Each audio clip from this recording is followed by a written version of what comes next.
Everyone, welcome back to my new blog. I hope आप सब लोग अच्छे होंगे, स्वस्थ होंगे, मज़े में होंगे। गुड मॉर्निंग गाइस, मॉर्निंग का टाइम है और फ्रिज से मैं निकाल रही थी नाश्ता बनाने के लिए।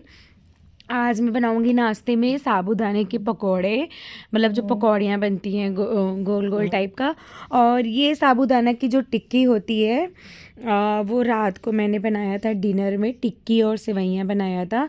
तो जो ये पेस्ट था ना, ये बहुत ज़्यादा बन गया था, तो मैंने ना फ्रिज में स्टोर कर दिया था कि चलो सुबह भी ये फ्राई कर लेंगे, थोड़ा सा नाश्ता हो जाएगा। तो यशु बोला था मम्मा जब मैं यहाँ जाऊँगा तब फ्राई करना। तो हम लोग सुबह तो उठ गए थे, लेकिन चाय और रस्क खा लिए थे और मैं वेट कर रही थी। अभी तो एग्ज़ाम बच्चों के चल रहे हैं ना, तो 10 बजे आ जाता है वो, 10 बजे उसका छुट्टी हो जाती है, तो हस्बैंड ले आते हैं। तो फिर जैसे ही वो आया मैंने सोचा कि चलो अब फ्राई कर देते हैं। बोला मम्मा जल्दी से फ्राई कर दो। उसको मेरे दोनों बच्चों को ये बहुत पसंद है। रात को मैंने बनाया तो छोटे वाले का भी देखा कि उसको हाँ बहुत पसंद है। और बच्चों में मिर्ची की क्वांटिटी जो है वो नहीं डाली थी, और हम लोग बाद में इसमें ढेर सारी मिर्ची डाली थी और टमाटर की चटनी बनाई थी और सेवइयाँ था। तो और इतना कुरकुरा बनता है ना, सच में ये फ्राइड ही अच्छा लगता है। मैंने पहले सोचा था मैं सैलो फ्राई या फिर अवन में बेक करके खाऊंगी, लेकिन जब मैंने इसको फ्राई करके टेस्ट किया ना, मुझसे नहीं रहा गया। फिर मैंने इसको ऑलिव ऑयल में फ्राई कर लिया कि आज मैं खा के ही रहूँगी, कुछ भी हो जाए। तो रात को भी मैंने इतना ज़्यादा खा लिया था ना, मेरे रात को इतना ब्लोटिंग सा नहीं फील होता है, वैसे ही हो रहा था रात भर। इतना ज़्यादा खा लिया था खाने की वजह से, क्योंकि शाम को कम खाने की हैबिट है ना, तो जब आप ज़्यादा ही ओवर खा लेते हो तो बहुत ज़्यादा ऐसे पेट फूला फूला सा फील होता है, बस वही हो रहा था। तो अभी सुबह मैंने फ्राई तो किया, लेकिन मैंने नहीं खाया, बच्चों को दिया, हस्बैंड को दिया, यही लोग खाए थे, क्योंकि मुझे बिल्कुल मन नहीं था। मैंने बताया ना मुझे रात को ऐसी दिक्कत हो गई थी, फिर मैंने नहीं खाया। बच्चों को देने के बाद नाश्ता, उसके बाद रात ले आई थी मैं सब्जी, काफ़ी लेट नाइट ले आई थी मैं, 10 साढ़े 10 बजे लेके आई थी। यहाँ पे मंडी लगता है वहाँ से। और उसके बाद फिर मैंने लगाया नहीं था, क्योंकि मैं बहुत थक गई थी, मन नहीं हो रहा था कि मैं लगाऊं। वैसे भी विंटर है, तो विंटर में सब्ज़ी वगैरह ख़राब नहीं होती है, बाहर भी रख दो साग वगैरह तो नहीं ख़राब होते हैं जल्दी से। तो मैंने झोले में ही ऐसे रख दिया था। फिर मैंने सोचा कि मैं अभी लगा देती हूँ। अभी दीदी भी बर्तन धुल रही हैं, अभी झाड़ू पोछा करेंगी ना, उसके पहले जितना कूड़ा फैलाना है फैला लो, नहीं तो वो एक बार साफ़ कर देंगी फिर। और फिर देखिए यहाँ पे मैं ढेर सारा साग वगैरह ज़्यादातर लेके आई थी। सारी सब्जियाँ जो अभी बनानी है वो बाहर, अभी मैं बनाऊँगी सरसों का साग, तो वो मैंने बाहर निकाली है, बाकी सारी सब्जियाँ अंदर रख दी। आलू भी मैं पन्नी में ही ऐसे रखती हूँ, क्योंकि मिट्टी बहुत ज़्यादा होती है ना। बाकी सब कुछ मैंने सेट कर दिया फ्रीज़ में। और ये देखिए इतना कूड़ा कूड़ा हो गया था। फिर मैंने झोला वगैरह ले जाके उनके प्लेस पे रखा जहाँ पे रहता है। उसके बाद बारी आती है सब्जियों को छांटने की। तो सब्जियाँ मैंने सारी खोल ली हैं, और बथुआ को छांटने में ना काफ़ी टाइम लगता है। ज़्यादातर बथुआ को ही छांटने में लगता है, ना ही मेथी को छांटने में लगता है, ना ही पालक। बथुआ में थोड़े डंठल इसके बहुत मोटे मोटे होते हैं ना, वही छांटना पड़ता है। तो मैं पहले बथुआ को अच्छे से छांट के निकाल दी हूँ। और सरसों का साग बहुत ही सिंपल तरीके से बनाऊँगी, मक्के का आटा वगैरह कुछ भी नहीं डालूँगी, साग की तरह बनाऊँगी। तो यहाँ पे मैंने लिया 1 गड्ढा सरसों, 1 गड्ढा बथुआ और 1 गड्ढा पालक, और इसमें कुछ भी नहीं डालूँगी। प्योर साग बनाऊंगी आज, और मुझे बहुत ज़्यादा पसंद है। वैसे तो साग की स्पेशलिटी होती है कि मक्के की रोटी के साथ खाना होता है, लेकिन मैं सच एक रीज़न है मक्के की रोटी ना खाने। पिछले साल मैंने यही ठंड में सरसों के साग मक्के की रोटी कई बार बनाई, लेकिन कुछ भी नहीं हुआ। और एक बार ऐसा बनाया मैंने, उसके बाद मेरा जो पेट दर्द हुआ था, 5-6 सुई लगी है, मेरे ग्लूकोज चढ़ा है, तब जाके मेरा आराम हो। इसलिए मेरी हिम्मत नहीं हो रही कि मैं मक्के की रोटी बनाऊं। नहीं तो इसकी स्पेशलिटी यही होती है कि हाँ, मक्के की रोटी सरसों दी साग। और टेस्टी भी बहुत लगता है। हस्बैंड ने बोला खाना खाते वक्त कि इसके साथ तो मक्के की रोटी अच्छी लगती है, लेकिन तुम मत बनाना भैया मक्के की रोटी, जो परेशान करी थी ना, मैं क्या ही बोलूँ। तो मैंने बोला हाँ आज मैं नहीं बनाऊँगी, आज मैं दाल चावल रोटी के साथ बनाऊँगी। तो बोले अच्छा चलो ठीक है। तो यहाँ पे देखिए सारे साग को मैंने सब्जियों को कट कर लिया। उसके बाद इसको बड़े भगोना ले लिया, उसमें 2-3 पानी से अच्छे से मैंने धुला, क्योंकि मिट्टियाँ बहुत ज़्यादा होती हैं सरसों के साग में, तो बहुत अच्छे से धुलिएगा, नहीं किड़किड़ाएगा। आएगा, खाने में टेस्ट अच्छा नहीं आएगा। तो मैंने 2-3 पानी से अच्छे से धुलने के बाद कुकर में इसे सीटी लगाऊंगी, इसको गलाना है। और इधर देखिए मैंने पहले साग को, थोड़ा सा टाइम लगता है साग को छाँटने में, काटने में, धुलने में थोड़ा टाइम तो जाता ही। अगर आपके घर में बड़े बुजुर्ग हैं तो ये बेड़ा उनको दे दो, बैठे बैठे छाँट काट देंगे जैसे मेरी मम्मी करती हैं। मेरी मम्मी तो साग का पूरा ठेका वही उन्हीं के ऊपर होता है, वो जब भी साग बनता है वहाँ पे। तो मैं जब भी साग वगैरह कट करती हूँ ना तो मम्मी की याद आ जाती है, यार वहीं ठीक है, मम्मी कट कर देती है, फटाफट बन जाता है, कट करके दे देती हैं। और यहाँ तो खुद को सब करना पड़ता है। तो यहाँ पे देखिए साग कट हो गया, फिर मैंने इसमें 5-6 मिर्ची, ढेर सारा लहसुन और अदरक का टुकड़ा ऐसे करके डाल दिया है। अभी तो ये फुल लग रहा है, लेकिन जब ये सीटी आएगी ना तो कम हो जाएगा। तो मैंने जैसे तैसे करके देखिए इसको बंद कर दिया। अब इसको लगाऊंगी 3-4 सीटी, जब तक ये गले ना। तो उधर मैंने रख दिया सीटी लगाने के लिए। तब तक मैंने सोचा मैं फटाफट अपना जो काम है निपटा लेती हूँ, क्योंकि अभी मैंने सिंक वगैरह नहीं धुला था, दीदी बर्तन धुल दी थी, सिर्फ बर्तन लगा दिया है मैंने। और बाबू की जो बॉटल वगैरह होती है जो रात को पीता है वो ना, तो सुबह ही मैं वॉश करती हूँ। और ज़्यादा दूध तो वैसे भी वो नहीं पीता है, 1 बार दोपहर में पीता है और 1-2 बार रात में पीता है, 2-3 बार पीता है। तो 2 बॉटल इसकी निकल जाती है, कभी कभी 3 भी हो जाते हैं। तो सुबह उसका बॉटल धुलना हो तो पहले मैंने बॉटल धुल के रख दिया। उसके बाद फिर मैंने स्टार्ट कर दिया अपना सिंक वॉश करना। सिंक तो मेरा कंपलसरी है धुलना, क्योंकि दीदी सिंक वगैरह नहीं धुलती हैं, बर्तन धुल के हट जाती है। और वो देखती भी है कि मैं अपने हिसाब से धुलती हूँ। अगर वो धुली भी होती ना तो फिर से मुझे धुलना होता है, क्योंकि वो टाइल्स वगैरह नहीं धुलती। और मेरा मेन होता है कि मैं टाइल्स वगैरह सब धुल के अच्छे से साफ़ करूँ। एंड गाइस मेरा थोड़ा सा गला ख़राब है ना, इस वजह से आवाज़ अजीब सी आ रही है, तो प्लीज़ अवॉइड करिएगा। एंड इधर देखिए फिर मैंने अच्छे से सिंक वगैरह मल के रगड़ के धुल दिया गाइस। उसके बाद फिर धुल के इसको ड्राई करूँगी, सारा कपड़े से पोंछ के उस काउंटर टॉप वगैरह सब किचन का साफ़ करूँगी। अभी नाश्ता बना था तब मैंने नहीं किया था, अभी पूरा साफ़ करूँगी। तो इधर देखिए पहले मैंने काउंटर टॉप वगैरह अच्छे से साफ़ कर दिया। साफ़ करने के बाद फिर मैंने सोचा मैं स्टेलाइज़ कर देती हूँ बॉटल्स को। तो पहले स्टेलाइज़र को मैंने अच्छे से साफ़ कर दिया, क्योंकि कल का पानी था उसमें, अभी न्यू पानी डालूँगी, मतलब साफ़ पानी। तो अभी मैंने स्टेलाइज़र को जो है अच्छे से टॉवल से ड्राई कर लिया, साफ़ कर दिया, फिर उसमें डाला पानी और लगा दूंगी। बोतल स्टीम हो जाएगा, अच्छे से स्टेलाइज हो जाएगा, तो बाबू को दूध पिलाने में सही रहेगा। सुबह सुबह मैं लगा देती हूँ, 2-3 बॉटल होते हैं। फिर मुझे आज एक कॉर्नर साफ़ करना था। मतलब घर में यही होता है ना, सफाई का मतलब यही होता है कि बाहर की क्लीनिंग तो चलो ज़रूरी होती है, लेकिन साथ ही साथ अंदर की भी क्लीनिंग बहुत ज़रूरी होती है। तो मेरी कोशिश यही होती है कि मैं हर रोज़ एक क्लीनिंग ज़रूर करूं, अंदर की तरफ बाहर की तरफ। तो आज मैंने 2-3 क्लीनिंग करी है। एक आंगन की तरफ मेरे जहाँ पे वॉशिंग एरिया है वहाँ पे बड़ी सी विंडो, पूरी मैंने विंडो साफ़ करी। बेडरूम की पूरी विंडो क्लीन करी है, वो मैंने शूट नहीं किया, मैं ऐसे ही बता दे रही हूँ जो मैंने किया है। तो 2 विंडो आज मैंने साफ़ किया और मुझे ये वाला डिपार्टमेंट मिला, मतलब मिला क्या, खुद को ही बताया था कि हाँ कल इसको साफ़ करना है।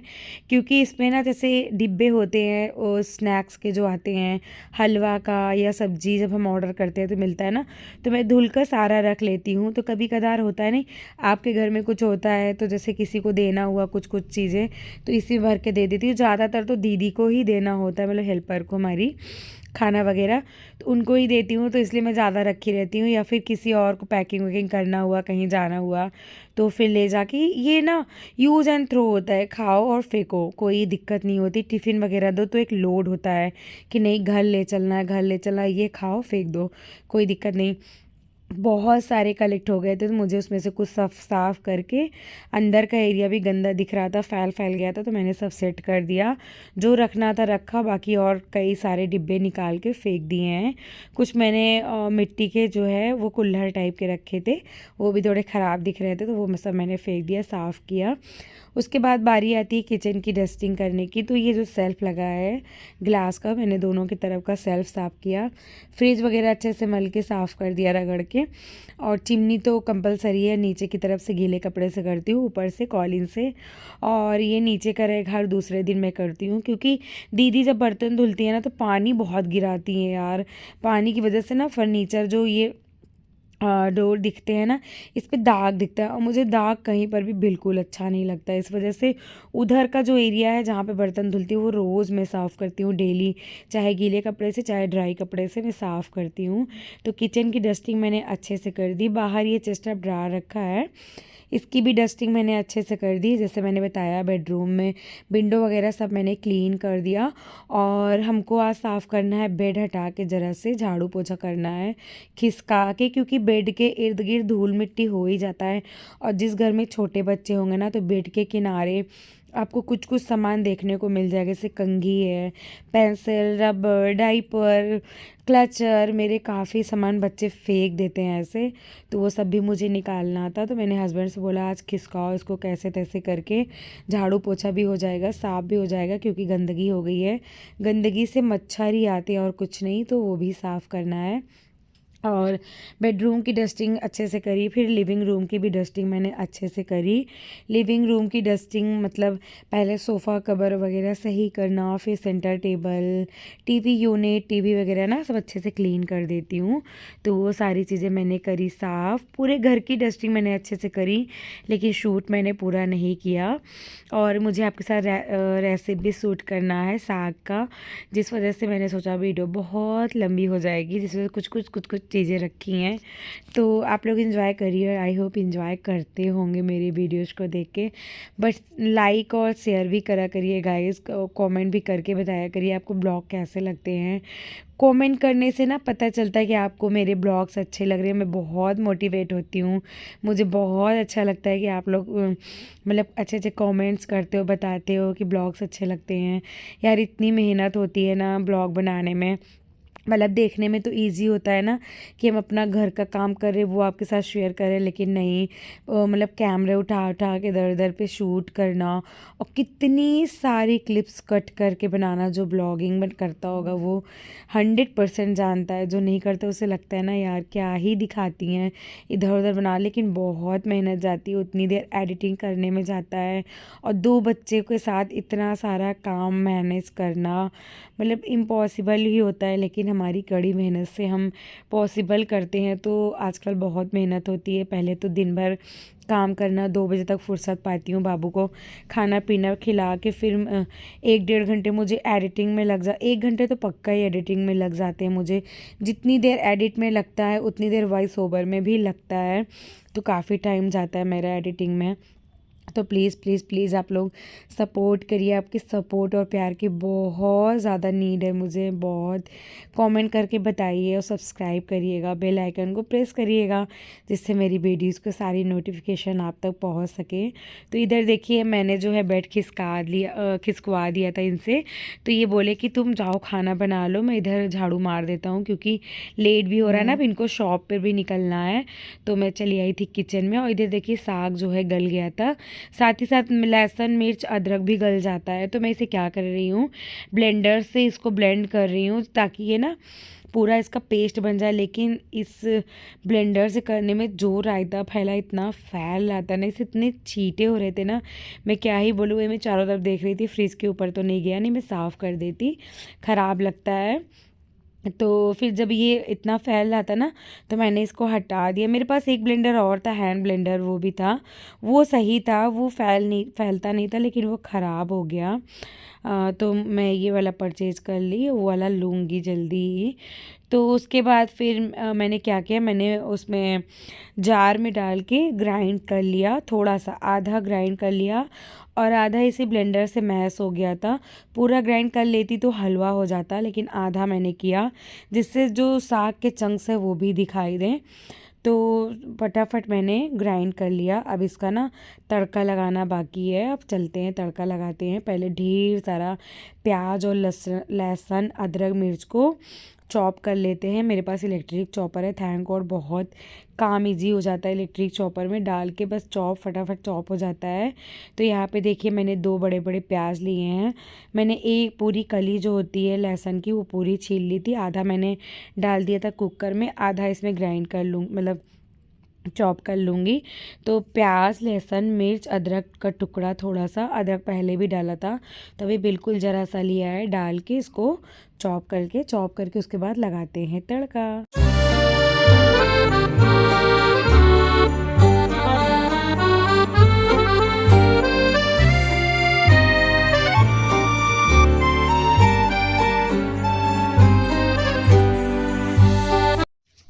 सारी चीज़ों को चॉप कर लिया। उसके बाद 4-5 टमाटर भी मैंने चॉप किया है, अभी आप आगे देखिएगा। फिर मैंने लिया एक कढ़ाई, उसमें डाला सरसों का ऑयल। सरसों का ऑयल डालने के बाद इसमें जो भी चीज़ें मैंने चॉप करी थी, अभी 5-6 हरी मिर्च फिर मैंने ले लिया और 7-8 हरी मिर्च डाला था, और 2 हरी मिर्च मैंने ऐसे लंबे लंबे कट करके डाल दिए। और सच में इतना चटपटा तीखा बना था ना, मैं क्या ही बोलूँ।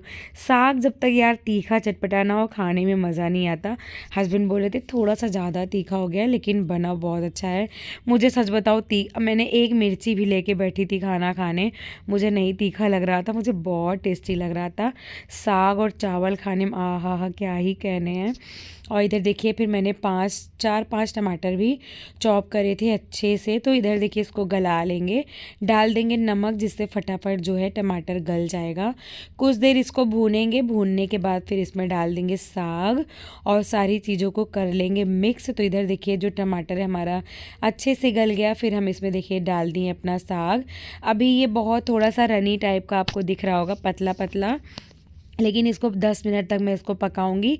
इसमें कोई भी मक्के का आटा या नॉर्मल आटा नहीं डालूंगी। आज मैं इसको प्योर साग की तरह बनाऊंगी, मतलब जैसे सिर्फ और सिर्फ साग हो, इसमें कोई आटे का वो ना हो। इसमें देखिए आधा मैंने चंक्स रखा है, आधा ग्राइंड किया था, तो बहुत अच्छा टेक्सचर इसका साग का आया था। सारी चीज़ मिक्स करने के बाद अभी आपको ये थोड़ा रसा टाइप का दिख रहा होगा, लेकिन ये जब मैं पकाऊँगी 10 से 15 मिनट ना, तो ये सारे सूख जाएंगे, ठीक हो जाएगा बहुत अच्छे से। तो इसको ऐसे चलाऊंगी, उसके बाद इसको पकाऊंगी। बीच बीच में चलाते रहना, नहीं तो नीचे से जलने लगेगा। तो साग में ज़रा सा भी जलने की महक आई तो साग पूरा ख़राब हो जाएगा। बिल्कुल खाने में टेस्ट, इसको ध्यान रखिएगा। जब भी साग बनाइए तो बराबर चलाते रहिए, नहीं तो फिर जलने का ज़्यादा ही चांस होता है। क्या ही बोल रही हूँ मैं। तो इधर देखिए ऐसे करके चलाते चलाते मैंने 10 से 15 मिनट पकाया। उसके बाद फिर मैंने इसमें डाला 2 स्पून भर के बटर, और बिना बटर के साग तो बेकार है। आप चाहो तो सर्व करते टाइम डाल दो, लेकिन मैंने सोचा मैं अभी डाल देती हूँ, जिसकी वजह से सबको अलग अलग बटर नहीं देना होगा, जिसको लेना होगा वो ले लेगा। वो ज़्यादातर ना मक्के की रोटी के साथ बटर ढेर सारा अच्छा लगता है, इसलिए मैंने सबको अलग अलग नहीं दिया। और इधर देखिए फिर मैंने जल्दी से बनाई दाल, अरहर की दाल। चावल भी मेरी बन गई है, और मैंने रोटियां भी सेक लिया था, वो मैंने शूट नहीं किया। दाल चावल रोटी और साग बनाया मैंने आज। खाना बनके फाइनल रेडी हो गया है। सारे खाने को मैंने उधर रख दिया। मैं करूँगी गैस की क्लीनिंग, गैस स्टोव, क्योंकि छींटे इतने पड़ गए थे ना, ये ऐसे नहीं जाने वाले, चिकने हो गए थे। तो मैंने स्क्रबर में लिक्विड लगा के उससे अच्छे से अपने गैस स्टोव को और टाइल्स, पीछे की तरफ टाइल्स को अच्छे से साफ़ कर लिया, और काउंटर टॉप वगैरह अच्छे से क्लीन कर दूँगी। बाकी खाना बन गया, क्लीनिंग जो है किचन की डन हो जाएगी। फिर लास्ट में झाड़ू पोछा करना रह जाएगा। और फिर मैंने बाबू को खिलाना पिलाना रहता है ना दोपहर में, उस पर ज़्यादा टाइम लगता है मुझे, तो पहले मैं लगा लेती हूँ झाड़ू। तो इधर देखिए मैंने अपना झाड़ू फटाफट लगाना स्टार्ट कर दिया किचन में। वैसे एक बार झाड़ू तो लग चुका है, जब आपने देखा बेडरूम में क्लीनिंग हम लोग करे थे ना, उसके बाद फिर मैंने ना झाड़ू फिर से मार दिया था, क्योंकि फैल गया था गंदा गंदा। लेकिन खाना जब बनाओ ना, तो तब भी आपको मारना ही मारना होता है झाड़ू, क्योंकि कुछ कुछ चीज़ें गिरती है नीचे। और झाड़ू लगाने के बाद फिर मैंने लगाया पोछा। इधर हस्बैंड कर रहे थे पूजा, फिर मैंने यहाँ इस एरिया में भी पूरा पोछा लगाया। पोछा वोछा लगा के फिर नहा धो के पूजा वूजा किया, फिर हम लोगों ने खाया खाना। ये हमारा टेस्टी सा लंच जो है रेडी है। खा पी के बाबू को खाना खिलाऊंगी, फिर उसको नैप दिलाऊंगी। चलिए मिलते हैं नेक्स्ट वीडियो में, तब तक लिए बाय बाय।